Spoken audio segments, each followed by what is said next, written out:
Keluarga pasien kanker yang meninggal mendatangi RSUP Haji Adam Malik Medan untuk meminta keadilan. Pasalnya, salah satu keluarga mereka meninggal dengan luka-luka di wajah.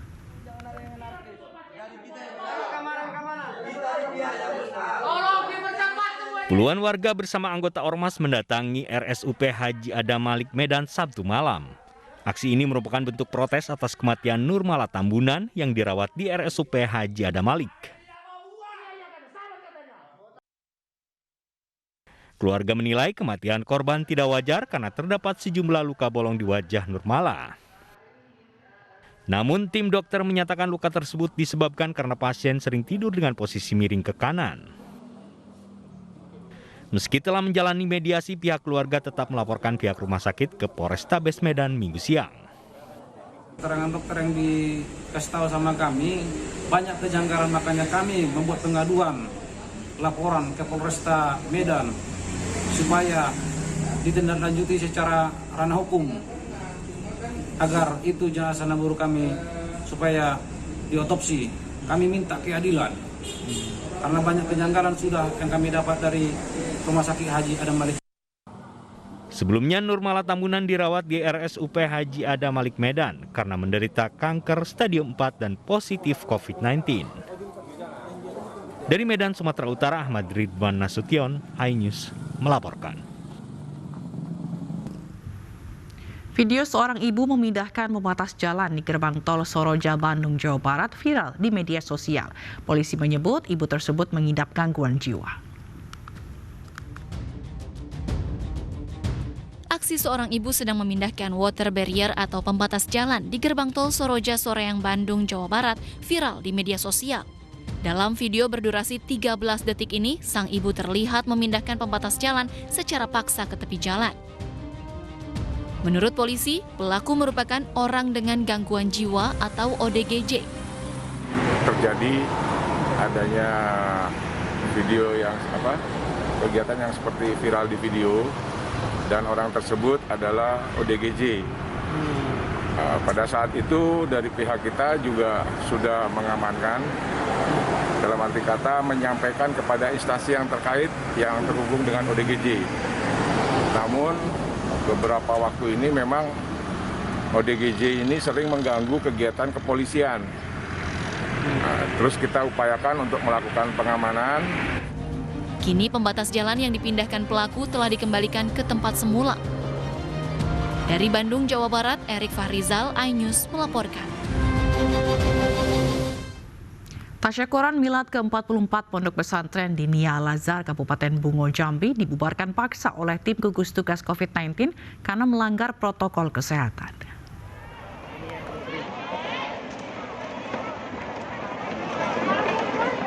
Ratusan santri dan santriwati tengah menggelar tasyukuran Milad ke-44 Yayasan Pondok Pesantren Diniyah Al-Azhar Kabupaten Bungo Jambi. Terlihat tak ada yang jaga jarak antar santri dan cenderung berkerumun. Satgas COVID-19 yang mendapatkan laporan adanya kerumunan ini langsung membubarkan acara, pengingat Kabupaten Bungo masuk dalam status zona merah COVID-19. Acara ini juga tak mengantongi izin dari petugas. Jadi untuk kegiatannya sudah kita bubarkan dan mereka dari pihak panitia kepengurusan kegiatan di Madrasah Diniyah, mereka sudah memaklumi dan mereka menerima, ya, sehingga kegiatannya dihentikan. Diketahui Kabupaten Bungo masuk dalam PPKM level 3. Kegiatan masyarakat dibatasi dan tidak membuat kerumunan, salah satunya tidak menggelar pesta agar tidak tercipta klaster baru COVID-19. Dari Kabupaten Bungo Jambi, Budi Utomo, iNews melaporkan. 9 orang remaja yang berkumpul saat PPKM ditangkap polisi. Saat penggeledahan, polisi menemukan 1,5 kilogram ganja. Ambil sendiri.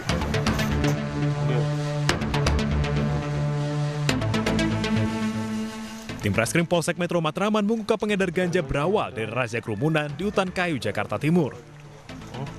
Mau lihat sendiri, Pak. 9 orang awal dibubarkan karena berkerumun saat PPKM level 4. Namun ternyata beberapa di antara mereka sedang mengonsumsi ganja. Ketika pengembangan dan penggeledahan rumah salah seorang yang dicurigai sebagai pengedar, polisi menemukan 1,5 kilogram ganja. Nah, kita jumpai anak-anak yang sedang berkerumun, kita datangin, karena kan tidak boleh berkerumun, apalagi mereka tampak sambil minum. Ternyata kami cek, kita dapatkan ada yang sedang memakai ganja. Itu kami lanjut, kita kembangkan dengan anggota mengarah ke Bandar Besar. Seluruh remaja berikut barang bukti kini diperiksa intensif di Mapolsek Matraman, Jakarta Timur. Dari Jakarta, Rio Manik, iNews melaporkan. Seorang wanita korupsi dana bansos sebesar 450 juta rupiah di Malang, Jawa Timur. Tersangka korupsi seorang diri dan memakai uangnya untuk beli motor dan peralatan untuk mengisi rumahnya.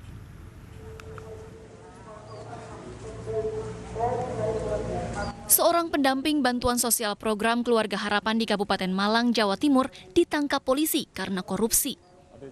Wanita berinisial PTH ditetapkan sebagai tersangka korupsi dana bansos sebesar 450 juta rupiah. Tersangka menjadi pendamping sosial di wilayah Pagelaran sejak 12 September 2016 hingga 10 Mei 2021. Uang korupsi dipakai untuk membeli kebutuhan pribadi dari motor, mesin cuci, lemari es, hingga piano.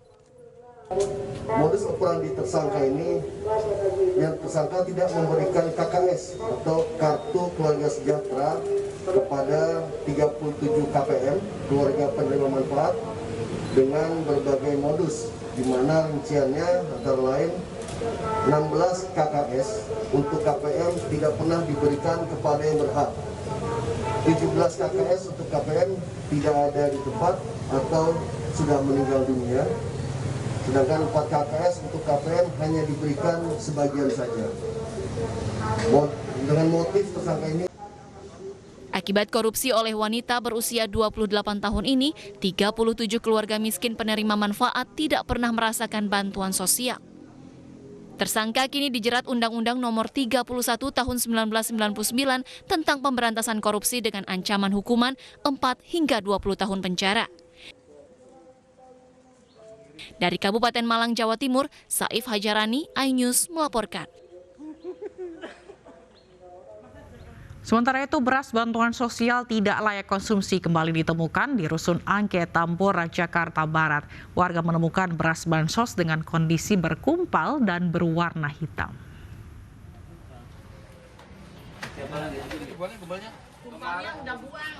Satgas COVID-19 di Rusun Angke, Tambora, Jakarta Barat mendatangi warga untuk memeriksa beras bansos yang diberikan pemerintah melalui Kementerian Sosial.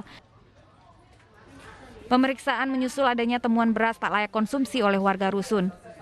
Saat diperiksa, Satgas COVID menemukan beras bansos tak layak konsumsi yang telah disalurkan kepada 6 warga rusun. Warga menemukan beras bansos dalam kondisi menggumpal dan berwarna hitam. Mau angin-anginin, biar kering, dijemur ya? Iya, masih coba lihat masih bisa dipakainya. Jadi hasilnya segini gini. Iya. Banyak sih lumayan dibuang. Iya, jadi udah tercampur sih gumpalannya. Yang nggak bisa gumpal itu yang saya campurin. Di warga sih, di warga RT 14 itu ada 4 warga, terus di sini ada 2 dan yang kemarin 1. Baru itu aja warga menyetorkan. Satgas COVID-19 Rusun Angke mengimbau agar warga segera melapor pada petugas bila menemukan kembali beras bantuan sosial yang rusak. Dari Jakarta, Miftahul Gani, iNews melaporkan. Sejumlah pedagang emas di sentra grosir Cikarang, Jawa Barat turun ke jalan menawarkan dagangannya kepada para pengguna jalan. Selama PPKM, pedagang emas tidak mendapat bantuan dari pemerintah.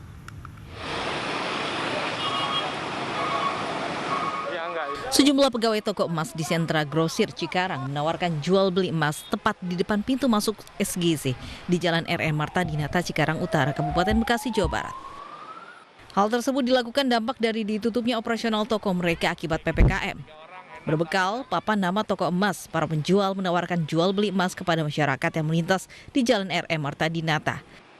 Sebagian pegawai toko mengeluhkan penghasilan mereka yang turun drastis. Gimana Bang turun ke jalan? Iya, dampak PPKM. karena PPKM kan toko ditutup, jadi lari pasar tradisional. Nah, supaya konsumen pada tahu kita beralih di pasar tradisional, makanya kita turun ke jalan. Ini apa aja Bang yang Abang jual Bang? Ya, perhiasan. Jadi selama PPKM ini tutup ya Bang? Tutup. Sebagian dari pegawai toko yang terdampak dari adanya penerapan PPKM mengaku belum menerima bantuan sosial dari pemerintah. Mereka berharap ada bantuan yang mampu meringankan beban kebutuhan sehari-hari. Dari Kabupaten Bekasi, Jawa Barat, Didi Junaidi, iNews melaporkan. Ratusan warga di Subang, Jawa Barat berdesakan dan saling dorong demi mendapatkan vaksin COVID-19. Sebagian warga kecewa tidak mendapat vaksin meski sudah mengantri sejak pagi.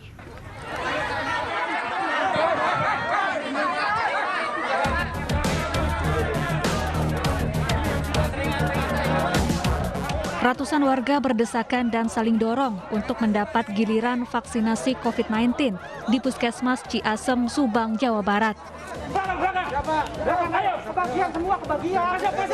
Petugas yang berada di lokasi pun kewalahan untuk menertibkan warga yang membeludak. Banyak warga kecewa tidak kebagian vaksin, padahal sudah mengantre sejak pagi. Puskesmas Ciasem hanya menyediakan 400 dosis vaksin. Sementara warga yang datang lebih dari 800 orang. Kebagian nggak? Nggak bagian. Dari pagi, padahal dari pagi banget. Dari sebelum dibuka. Nunggu berapa jam? 3 jaman, 4 jaman ada kali. 4 jam ya. Penyebabnya apa nggak kebagian katanya? Mungkin kehabisan kuota kali. Antusiasme warga mengikuti vaksinasi COVID-19 di Kabupaten Subang kian meningkat. Hal ini untuk memenuhi syarat penerimaan bansos, di mana warga harus memiliki sertifikat vaksin. Dari Subang, Jawa Barat, Yudi Heriawan Juanda, iNews melaporkan. Pemirsa, upaya percepatan vaksinasi di sejumlah daerah terkendala stok vaksin yang semakin menipis. Beberapa kepala daerah telah mengajukan penambahan stok vaksin kepada pemerintah pusat.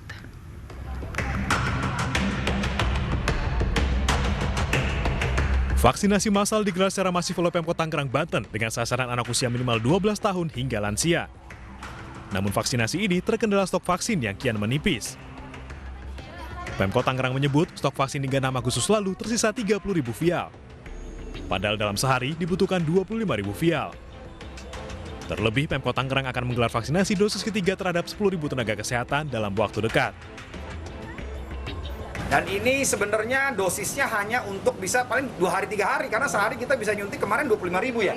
25.000. Tapi kemarin kita sudah rapat dapat arahan dari Pak Menko Marves, dari Pak Menkes, ini akan terus didistribusikan supaya tercapai target sampai akhir tahun terbentuk herd immunity secara nasional. Bahkan target di Majalengka, Jawa Barat, antusiasme masyarakat untuk divaksin juga terkendala stok vaksin yang menipis. Wakil Bupati Majalengka mengatakan pihaknya terus berupaya meminta tambahan vaksin dari pusat. Yang bisa menghambat itu adalah stok vaksin ya.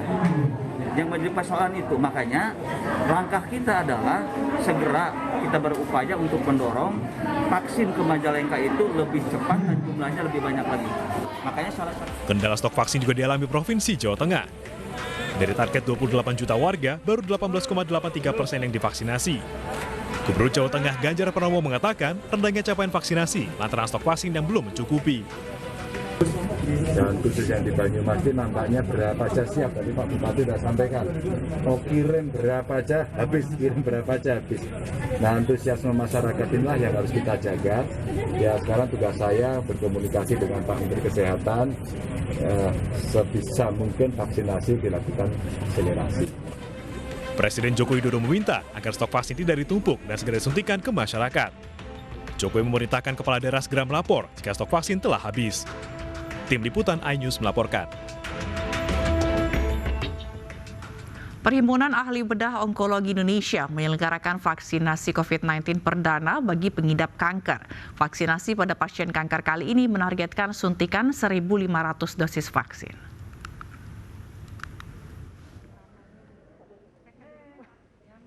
Perhimpunan Ahli Bedah Onkologi Indonesia bekerja sama dengan Kodam Jaya menyelenggarakan kegiatan vaksinasi COVID-19 perdana bagi pasien kanker di Hall The Springs Club Gading Serpong, Tangerang, Banten.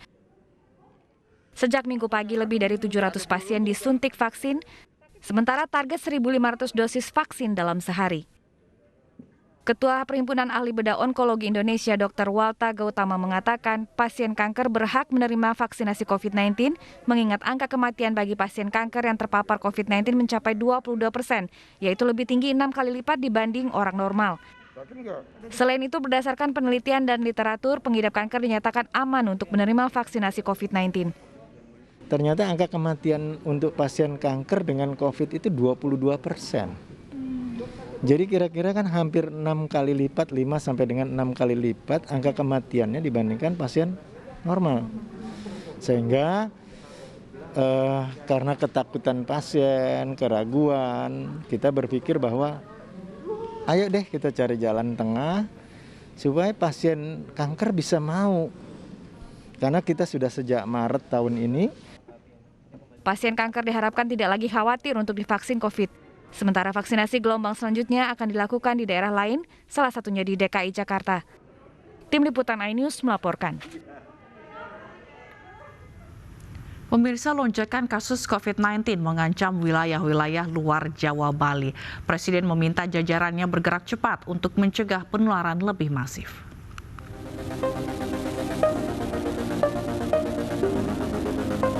Presiden Joko Widodo meminta seluruh jajarannya, terutama TNI dan Polri, untuk merespon cepat kenaikan signifikan kasus COVID-19 yang terjadi di luar Jawa dan Bali. Presiden menyoroti dalam 2 minggu terakhir, kenaikan tinggi kasus COVID-19 terjadi di 5 daerah, yaitu Kalimantan Timur, Papua, Riau, Sumatera Barat, dan Sumatera Utara. Pada 25 Juli, kenaikan kasus di luar Jawa Bali sebesar 34% dari kasus nasional. Namun per 6 Agustus, kenaikan mencapai 54% dari total kasus baru secara nasional. Respon cepat. Kebutuhan kita sekarang ini respon cepat. Karena kelihatannya ini terjadi pergeseran lonjakan dari Jawa Bali menuju ke luar Jawa Bali.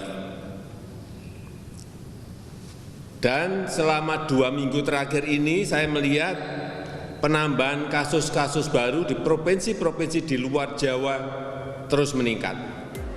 Presiden meminta mobilitas masyarakat dibatasi dan mengencangkan testing dan tracing, agar pasien positif atau suspek tidak berkeliaran dan menyebarkan virus. Sementara untuk kepala daerah, Presiden berpesan untuk menyiapkan isolasi terpusat di wilayah masing-masing dengan menggunakan fasilitas umum yang tidak terpakai. Selain itu, menurut Presiden, vaksinasi juga menjadi kunci, sehingga setiap daerah diminta untuk segera menggelar vaksinasi begitu mendapat stok vaksin. Tim Liputan iNews melaporkan. Didampingi Gubernur, Menteri BUMN Erick Thohir bersama Menteri Agama Yakut Khalil Qomas meninjau kesiapan rumah sakit darurat COVID-19 di Lampung. Rumah sakit darurat COVID-19 di Lampung ini rencananya akan beroperasi pekan depan. Pada tahap pertama, rumah sakit yang memiliki 5 lantai ini telah diisi 200 tempat tidur. Rumah sakit ini juga memiliki ruang intensive care unit atau ICU dengan 21 tempat tidur high care unit. Rumah sakit ini diharapkan dapat membantu masyarakat yang membutuhkan penanganan medis dan isolasi COVID-19. Dan saya berharap tentu sama dengan Pak Gub, dengan Pak Menteri Agama, bahwa rumah sakit ini fasilitasnya kita siapkan yang terbaik, dan kita berdoa tentu ya bukan menambah tadi ya penyebaran COVID, tapi ini bisa menanggulangi daripada kebutuhan COVID sendiri. Pemirsa, jelang hari ulang tahun ke-76 Republik Indonesia, omset pedagang bendera merah putih di Surabaya, Jawa Timur meningkat. Meski di masa pandemi COVID-19, geliat penjualan bendera tetap stabil.